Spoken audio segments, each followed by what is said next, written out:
Hello there. Thank you for joining me for another Dharma Coffee Talk. The title of today's paper is Residues Stain the Mind.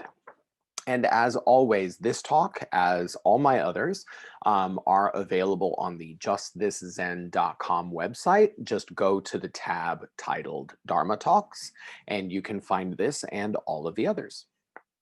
I'll go ahead and read it to you and then share a few comments. I was taking the subway a few years ago in Seoul, the chaotic mega city that I used to call home. And I had this realization wash over me in progressive waves. If you took a bird's eye view of the inflows and outflows of people from the subway system, it would look a lot like the pulsating exchange of blood cells that move through our veins and arteries. But unlike blood cells, the diversity of human beings flowing in and out of these small subway cars is incredible. There are children and grandparents, police and future criminals, doctors and patients, husbands and wives in love, as well as widows and widowers coping with loss. These subway cars contain all the diversity of our societies, yet all the people sit quietly, mostly following a set of socially expected behaviors that are considered to be appropriate. People try to sit with their legs together and give others space. People will naturally space themselves so that no one needs to invade another person's personal space. And out of courtesy to others, people will usually try to control the volume of their voice and or avoid conversation entirely. It's amazing if you think about it. So many aspects of our behavior suddenly adjust subconsciously as soon as we enter this small space, partially due to social conditioning and partially due to spatial cues. We all flow into this role of subway passenger. Our once very disparate minds flow into this common shared container and adapt to it. But is this the only container that affects the shape of our fluid minds? Not by a long shot. Our mind, like water, never stops flowing, and it is constantly seeking the most efficient way to navigate the container that it occupies. The same way that a mass of water can effortlessly fill the space inside a glass, and then, after being knocked off the table, suddenly spread out to cover the floor. Our minds have an inherent ability to follow the situation and adapt for our survival. Imagine a baby girl who is born and raised until the age of 5 in Korea. By this time, she's able to speak simply in her native Korean language, and she's already learned a lot about her own cultural container. But if she happens to be an orphan and is later adopted into a loving French family, by the time she turns 15 years old, she could easily forget most of her native language, culture, and many memories of her early life. Her identity would have flowed and adapted to fit the shape of her new French home. A teenage girl like her would likely identify herself as French and speak French as her primary language and feel a close personal connection with French life. This is a simple thought experiment that doesn't require a list of footnoted citations to verify. Anyone who has lived in a diverse community has met people like this hypothetical teenager. In my own life, I have seen it and felt it as my life experiences have expanded my own identity to encompass more than just the American identity and the American experience that I had had before moving to Korea. I jokingly tell people that I don't know where my identity truly fits anymore. I don't identify as purely American or Western, and I'm surely not Asian either. I tell people my identity is somewhere over the Pacific. I'm just a global human being, and as are a growing number of people all over the world who are flowing beyond the usual cultural containers that used to rigidly contain our identities.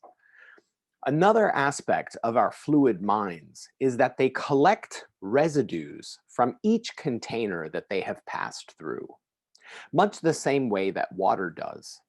As we move from one environment to the next, and our minds flow from container to container, we are constantly collecting these mental residues that can color our perspective.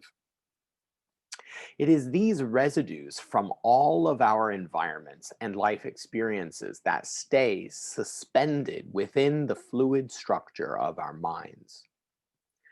These residues can become very thick like tar and make it very difficult for our minds to remain clear or flow smoothly with our changing lives. Just as residues and debris like this can affect the flow of a river, they can also have a huge impact on how our minds respond to circumstances as we flow through life. Residues of hatred and fear motivate us to build walls, while residues of compassion and generosity compel us to share our resources or build bridges. Ambitions to heal and build hospitals cure diseases, while ambitions to oppress can kill and enslave. We must carefully watch how the residues in our own minds are affecting us and what mental products are arising in us. For example, we should ask ourselves if the ever-increasing level of violence and abuse in entertainment has paved the way for us to condone ever-increasing levels of violence and abuse in our societies. Or on the flip side, for those of us who have been practicing for a number of years, we can reflect on the positive and healing residues of practice that the support of our practice communities have left in our minds. Never forget that the giant sequoia, the largest tree in the world, grows from a seed that is smaller than a pencil eraser. From consciousness, thoughts arise. From thoughts, opinions arise. From opinions, intentions arise. From intentions, actions arise. From actions, consequences, our karma arises. And from those consequences, our societal experience emerges. So if we are having problems in our societies, we need to look carefully and deeply at how the environments we are living in have affected our minds. From that awareness, we can act in a very directed and very efficient way. In a very directed and very efficient way to change the shape of our environments and our reactions to our environments in an intentional way. As the various containers in our societies change, the minds of all those within them will naturally shift in time. Just as a rude person can still sit quietly on the subway most of the time, we will all change as the containers in our societies change. Our meditation practice is like a series of filters that can help us isolate and process the various residues that may be affecting our minds and our lives. Meditation gives us an opportunity to take a step back from our usual stream of endless thinking, and this distance allows us to see how our minds are working. And as we continue to practice, we develop self-awareness and self-understanding. And with these tools, we can manage the kind of residues that we allow to stay in our minds and in our lives. As we practice, it's helpful to remember that there will always be sudden and random events in our lives that we will just have to accept and adapt to. But we still have a great deal of control over the kind of influences that we allow into our lives and into our minds. By processing these residues in our practice, adjusting our social circles, finding new leisure activities, being selective about the online media that we consume, or by just cleaning our house, we can curate aspects of our own minds and our surroundings to support our direction towards well being. And like the seed of a giant sequoia, we can watch as positive new growth emerges.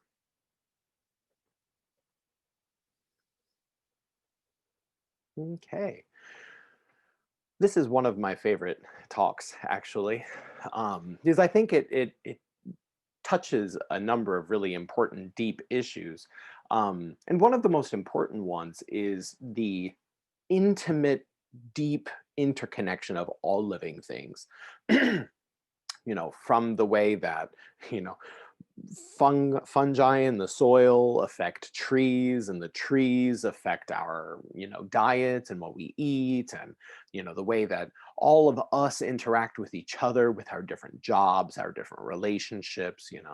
Um, I think this talk really highlights the fact that those relationships are there, and those relationships have very subtle ways of affecting us that we aren't even aware of a lot of the time. So much of the time, when we watch TV, or when we talk to certain people, or when we allow certain people into our lives, I think many of us do it in sort of a mindless way. We don't think about it too much. We're just like, oh, well, this seems entertaining right now, or oh, yeah, this seems kind of cool, or oh, he seems kind of funny. Um, but there isn't a deeper understanding of how these things can impact us over time. And one of the clear examples that I brought up in the talk, and that I think of quite often when I'm thinking about the influence of our surroundings on our minds, is things like entertainment. Is I remember when I was a little boy, there was a very funny police drama show with, the police officer. Tom Selleck played the police officer with a big mustache, and it was called what was it called? Magnum PI was the name of the show. And I'll never forget that on one of the episodes, for some reason, I don't know why, there was a bit more blood than usual. Like maybe the guy got shot, and instead of just there being a red spot, maybe there was a little of blood or something. And I remember that after that happened, uh, there was all this buzz on the news from all of these mothers that were so upset about the graphic level of violence, because there was blood spurting, a little bit of blood spurting from a gunshot wound in the TV show. And now thinking about the kinds of things that we see on TV, on the internet, and in movies now, you can see really clearly how that level of violence and abuse and sort of depravity has just slowly increased over the years. And the thing that we don't realize is this is a natural tendency for us in everything that brings us joy, entertainment, any kind of an emotional reaction. The same way that, I don't feel that I'm wearing these beads most of the time, because they're always there.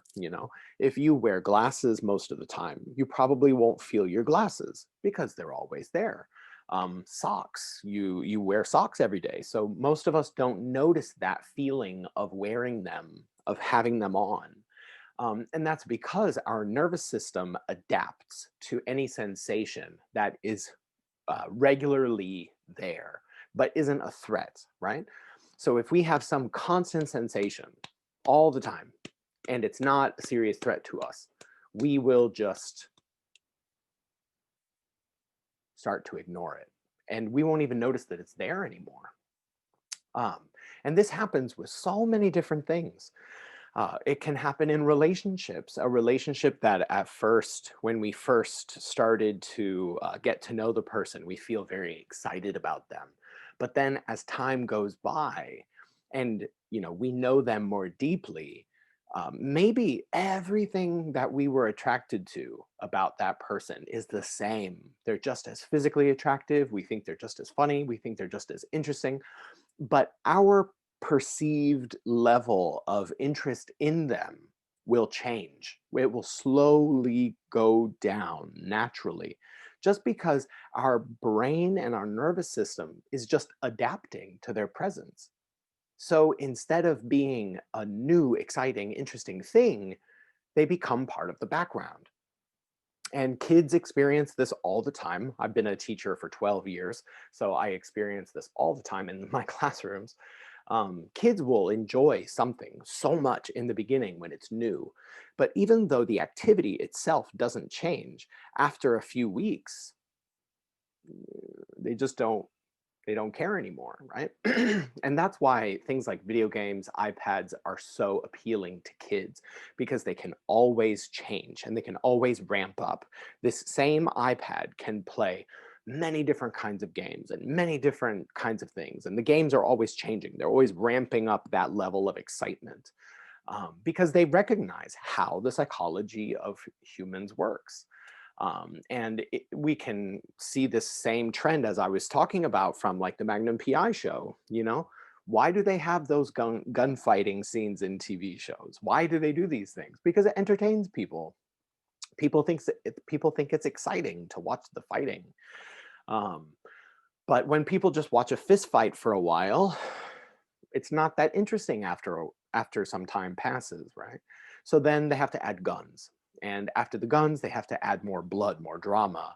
And then as that continues, we end up with some of the shows that we have today that are extremely violent, extremely gory and full of blood, and things that really none of us need to be seeing, that we really don't need these things for our entertainment value. But this is the nature of entertaining humans. You have to kick it up or people will get bored. All the industries know this, so that's what all of the different kinds of industries do. They're always trying to up the game a little bit so that they can stay ahead of our boredom. And I think that is a process that we really have to understand in ourselves. And we have to see when we're making decisions based on that mechanism, right? When am I going for the food that is really excessive, that I really, it's really way too much, like it's way too sweet or way too fatty or way too much, when am I going for that thing that really is not balanced? It's really not what I should have. It's what I want, but it's not what's right for my situation, right? Or with entertainment, you know, if I'm watching this TV show or this movie, is this TV show or movie really interesting to me? Is it something that I'm really enjoying and valuing, or is it something that is kind of stretching the bounds of what's really good for me to be seeing? You know, if you're seeing a show with some arguments or some fights or something, that's not a problem. But who needs to watch the graphic torture and disembowelment or beheadings of people? Who needs to watch that? No one does. And the point that I make in my paper is that by by seeing these things in the world around us, it desensitizes our mind to that kind of violence when we see it, right? So by being exposed to it in media, desensitizes us to it when it exists, when it starts to become real. I think many of us can say quite confidently we've already seen this happening in the various terrorist attacks all over the world. More and more horrible things are starting to happen, but the outcry over it is not enough for the kind of horrible things that are happening. And I think a big reason why we don't push back harder against it, why whole nations aren't changing over these things faster, is just because people are becoming so used to violence. People are so used to it in their environment. And these are the kind of ideas that I call mental residues. These ways, these remnants of our experience, the residues of these things that we have seen or heard or lived through. These things change the way that we think, and it changes how we see things. And that's a really important thing for us to be aware of. And when we sit in our practice, it is, as I said in the paper, it's like a filter. So when we sit and we are given the opportunity to see how our own minds are working, we're able to see those aspects of ourselves. We can see the part of us that's always reaching for excitement too much, or maybe the part of us that's quick to get angry, or the part of us that seems to enjoy watching violence. We can see these aspects of ourselves and ask the question, why? Why this? Why do I do this? If I know that this is not right, and I know this is not good for my life, and I really don't want things like this in the world around me, why do I support it in my recreation, in my free time, in the media I consume? Why do I participate in it?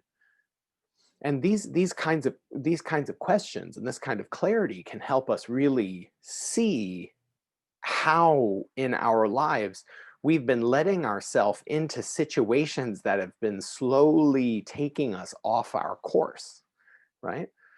And once we recognize, oh, my mind is in the wrong place, and oh, there are these things that have been pushing me in the wrong direction, then we can work on that process of editing out some of those influences. Maybe it's too much bad TV or too many computer games or certain friends that are bad influences or certain habits and behaviors that are bad influences. And once we see these things and we start to sort of edit through them and really keep our intention locked on where we feel is right for us to go in this moment, then we can start to bring that direction back. And those residues that were really clouding our vision and pulling us off course, those things can start to be cleared away. And then when we sit in this moment and we just think about ourselves and our lives, we can see things much more clearly. And we're not so swayed by the influences of culture or by the influences of our social circle or by the influences of trends or fads. Um, and I think that stability is what really gives a center to our practice. It's what really gives the strength of our the really the sort of the integrity, the strength of our practice, so that when we're really sure of where we are in this moment, of who we are, and we can see our situation clearly, then it's much easier for us to see the direction of our actions in this moment, to see where we need to go. And moment to moment, continuing like that, we build momentum for our practice, like a train slowly moving. Right? In the beginning, it's not that hard to stop the train because it doesn't have a lot of power behind it. But as we practice more and more, seeing our center relative to the world around us, understanding our situation clearly, trying to ask ourselves in this moment, what is best for me to do for my well being and for the well being of others?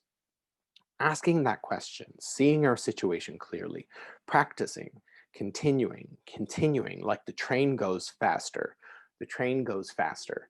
And pretty soon your practice becomes so strong. You have very strong direction and very strong momentum. And then it becomes much harder, just like a train, it becomes much harder for something to knock you off of your path because the power and the momentum of your practice is so strong and so set that all of these outside influences, you're aware of them, but they don't affect you in any sort of a deep or meaningful way. Um, and I think that's a real beautiful value in any kind of spiritual practice, honestly. I think any spiritual practice can give you that direction and that center.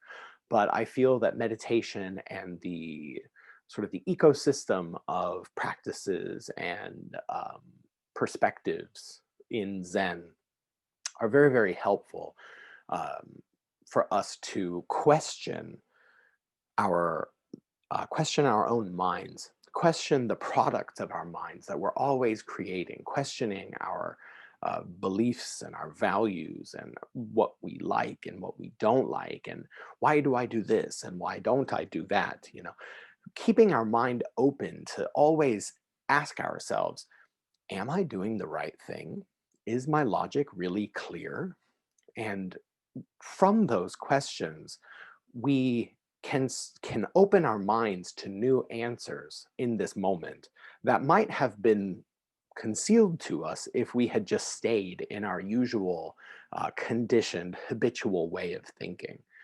um, so I really feel thankful that I was exposed to this practice so many years ago, and now I feel very thankful to share it with other people through the Just This Zen group.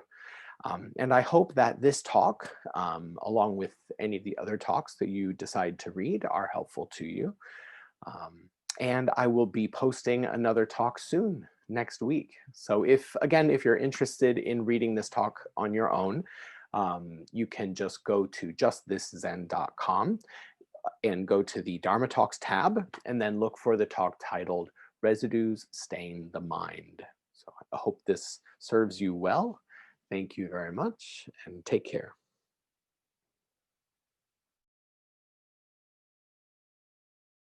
Thank you for watching my video, and if you liked this content and you're interested in more content from Just This Zen, you're welcome to subscribe below, and whenever new videos come up, they will go straight to you.